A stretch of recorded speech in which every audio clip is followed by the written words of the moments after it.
My image or my appearance is deceiving. When many of you look at me, the first thing you might see is just a large black man.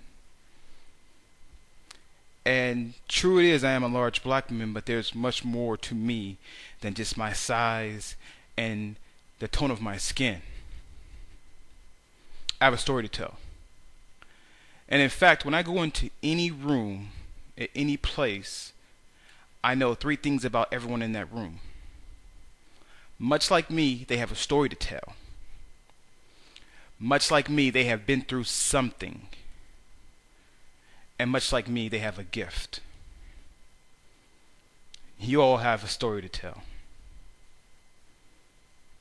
Let me show you how what I've been through has affected the way that I am today, which also affects the way that I see the world and live my life. And what I want to do is show you how each one of you has credibility, has a platform, and has a gift, and how you can take those three things and change your world and the world around you. See, I grew up I was actually born into a good home. Both mom and dad were there. I was the youngest of three. It was not until a little bit later that I realized my mom and dad both had a problem with drugs. And from that, around the age of 5, my parents ended up getting a divorce. And so I went from living in a home with myself, my mom, dad, and two siblings, to just my mom and two of the siblings. And my mom's drug addiction and alcohol addiction were something that we dealt with, because at times she would leave for 3 weeks and we would not know where she was. And when my parents divorced, my dad split and did not see him again until I was a senior in college. See, I am, like many of you in here, the epitome of a success story. I have defied the odds. Many kids will follow their parents' footsteps, or they will allow for their upbringing to affect the way they live their life today. What I said is, I'm going to use the stuff I've been through, my mess, and turn it into my message. And so that now my professional life and higher education, I'm able to show students in particular, but this goes for anyone, how because you've all been through something, because you all have a story to tell, and because you all have gifts, you can use that to help change your world. And see, now that I'm a father, I'm married 7 years. I have 3 children. The oldest, my stepdaughter, who is 13. Middle child, Zion, who is 6, who I'll refer to later in my talk, and my youngest son, Michael. I know not to repeat the same mistakes that my parents made. I know not to let these things affect the way that they grow up. But more so than my background, more so than my growing up in a home with parents who did drugs and split and disappeared and all of those things, what's unique about my story is, because I was this big black guy, people assumed was this really aggressive person. And so that's how I was treated often. They didn't know that all I really was a big teddy bear who loved people and yearned to love. Love is one of those things that it freaks people out.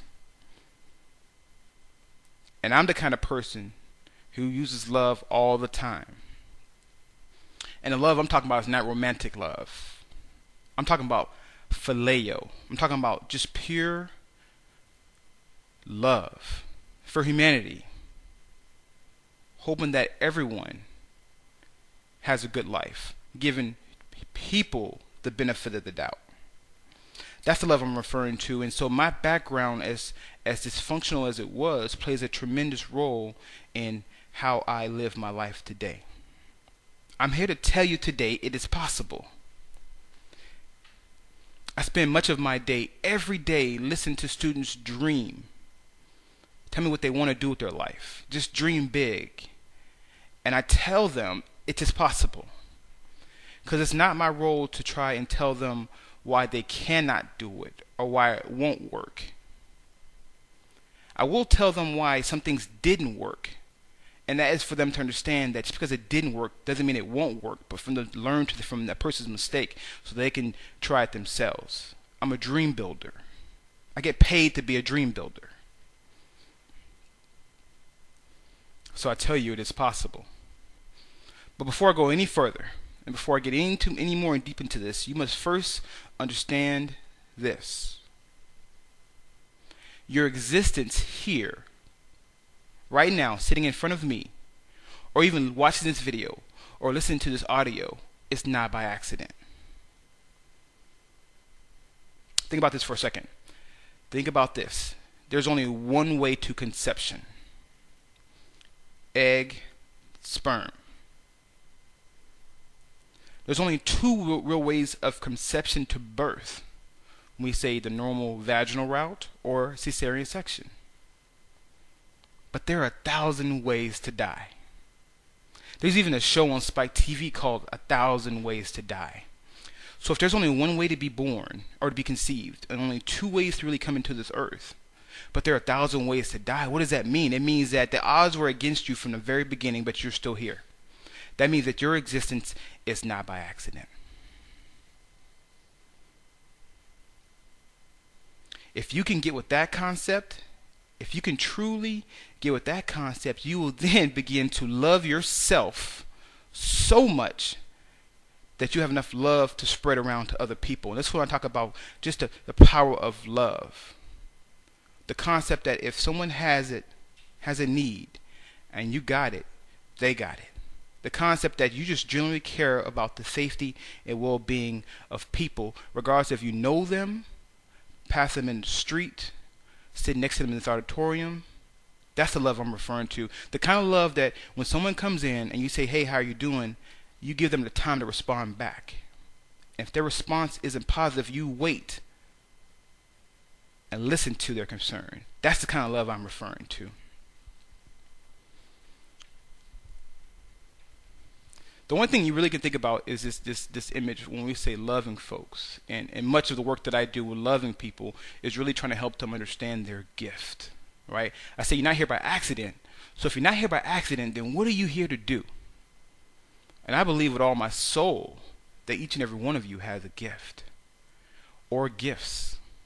And sometimes those gifts are really obvious, right? Some of you may be able to sing or dance or act or play sports. That might be your gift. And some of you may have a gift that's not so obvious. It may be just a fact. You have the kind of personality and persona that people want to share their whole life with you. That people just feel comfortable around you and want to open up to you. That's a gift. And maybe the fact that you have the ability to work really, really hard behind the scenes so that things go off really well and open. That's a gift. I work in the Division of Student Affairs at University of Washington, Tacoma. And they have a simple model. Live your potential.